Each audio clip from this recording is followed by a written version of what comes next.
Hey everyone, back with another review. Today I just wanted to talk about my experience with the 4th generation iPad Air that I've been using for a few months now. So for me, this has been a really great addition to my workflow, and also just for casual use as well. It's small, it's really easy to pack around, and it's just really handy. So let's dive in.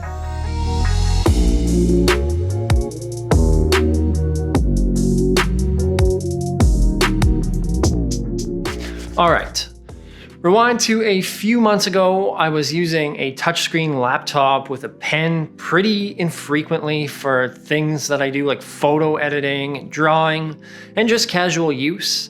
I wasn't really enjoying the photo editing experience on it, and for what the laptop was, I just thought it would be put to use better by someone who's actually going to use it more. And I just wanted it to fulfill its destiny. So I got rid of that, and I picked up the 4th generation Apple iPad Air. This model is shockingly similar to the iPad Pro in a lot of ways, which is partially why I picked this up. And it was a great addition to the Apple gear that I already own. It's actually the same form factor as the 11-inch iPad Pro, which means you can use this with the Magic Keyboard. And just like the iPad Pro, you can clip a pencil along the side as well. I really like the aesthetic of all the new Apple products that are coming out with the sharp corners. That's one of the reasons why I picked up my iPhone 12 as well. These come in a variety of colors as well. You've got space gray, silver, blue, green, and rose gold. But I opted just to stick with a regular space gray because I'm not really a fan of the other colors offered. So on the iPad body itself, along the right side, you'll find the volume up and down buttons. And just below that is where you'll be able to clip on a pencil or a stylus pen. And just above that on the top, you're gonna have your power button, which also doubles as a Touch ID reader. This does not have Face ID like the iPad Pro does, but it does work really well. I haven't had any issues, and it's really snappy, just like an iPhone would be. As long as you set up a few fingerprints, it's pretty convenient in either portrait or landscape mode. On the bottom, you've got a USB-C port. There's no Lightning port anymore, which has been really handy for things like connecting to external storage, monitors, and other devices. You can even use this to charge your phone in a pinch or charge your iPad through your MacBook. But for me, the most useful thing here is occasionally popping in an SD card reader if I'm planning on editing some photos. On the back, you've got your camera with a mic underneath of it. There's also a camera on the front as well, and speakers along the top and the bottom of the iPad, all of which I'll touch on a little bit later. So really not a lot to complain about with this design. The only thing I would say to look out for if you're buying a case is you may want to just be aware of that Touch ID button and the magnetic area where you'd put on your pen.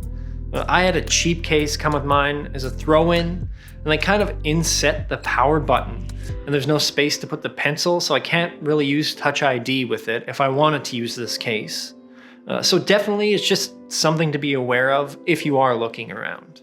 Moving on to the display, this screen is 10.9 inches with a 2360 by 1640 resolution and a pixel density of 264 ppi, which is the same density as all the other iPad models. It's got the same P3 wide color gamut as the iPad Air 3 and the current gen iPad Pro, and it can hit 500 nits peak brightness as well. This is only a 60 Hz panel, so it is behind the iPad Pro's 120 Hz display, but this is a bit cheaper, and depending who you are, that may or may not be important to you. For me, the display has been great. I use this particularly for editing photos, and especially if you're using this with the intention of posting to Instagram, I find that the colors are a little bit more accurate than if you edit on a desktop or a laptop computer.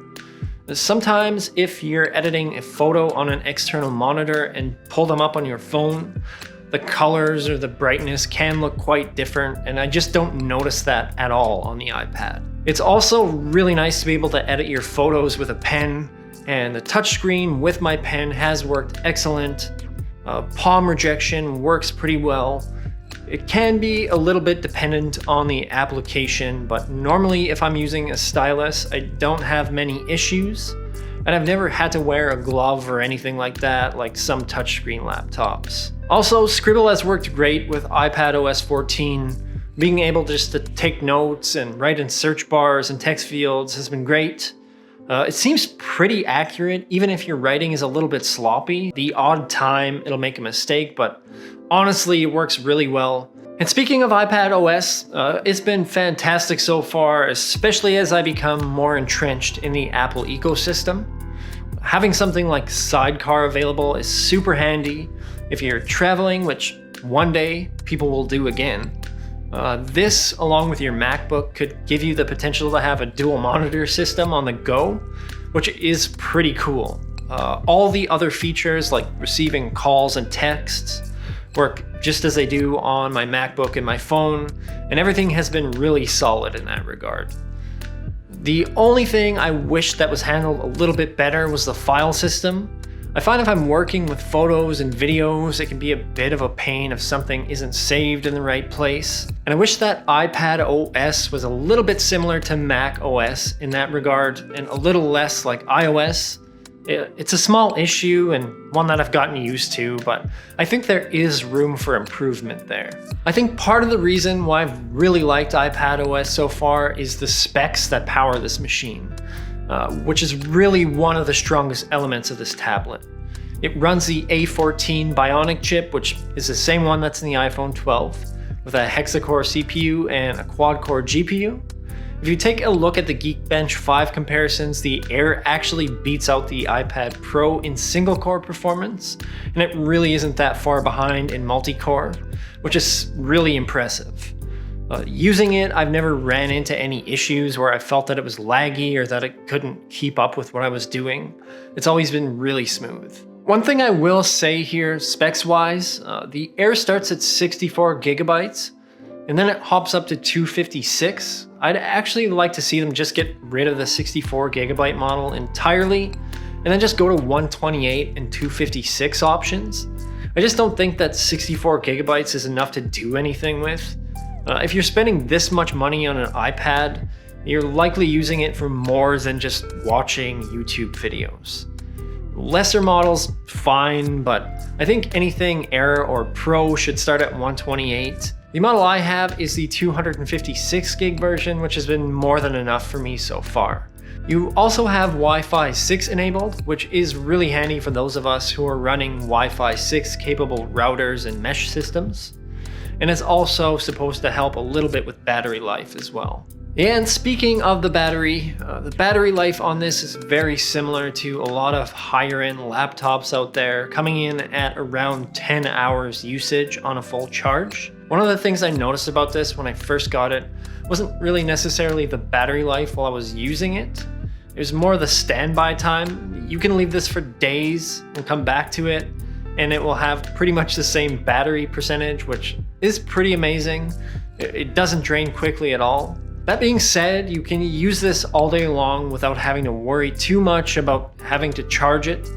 And another plus is this does come with a 20-watt wall charger, which is super handy to have if you've got an iPhone 12, as it works for fast charging, and the iPhone actually doesn't come with a wall charger. Onto the cameras. If you've got an iPad, you're likely not going to use these a ton, but the rear camera does have a 12 megapixel wide angle lens, which is the same as the iPad Pro. It can actually record in 4K up to 60 FPS, which I'm not sure, again, how useful this is, especially if you've got a phone in your pocket.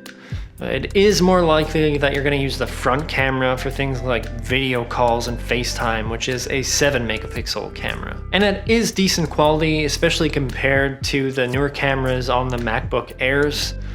The only thing that's a little strange is if you're holding it in landscape mode, because the camera sits at the top in portrait mode. It usually ends up being way off to the side, so you get a little bit of an awkward view looking from an angle. And finally, I'll just briefly touch on the sound. The Air does not have the quad speaker setup that's in the iPad Pro, so it's a bit of a downgrade there, but it does sound pretty good. It's not going to be pro level audio, and it can be a little bit tinny at times, but if you're just casually watching something where the sound isn't super important, it sounds fine. If I'm going to use this for music or anything like that, I'm going to have headphones on, so that's not really an issue for me. So that's basically my experience so far. The 4th generation iPad Air has been great for a lot of things, primarily photo editing and casual use like web browsing and watching YouTube videos. It does definitely feel very close to the Pro in quality if you make a few sacrifices like not having the 120Hz display and speaker setup and Face ID, but in a lot of ways this is just as good of a tablet. Accessories can be pretty expensive for these things, and you can find cheaper options. Just be careful of what you buy, and you'll be fine. If you guys have any questions or comments about this iPad, leave them down below and I'll do my best to answer them. Help this channel out by hitting that like button and help me out even more by subscribing.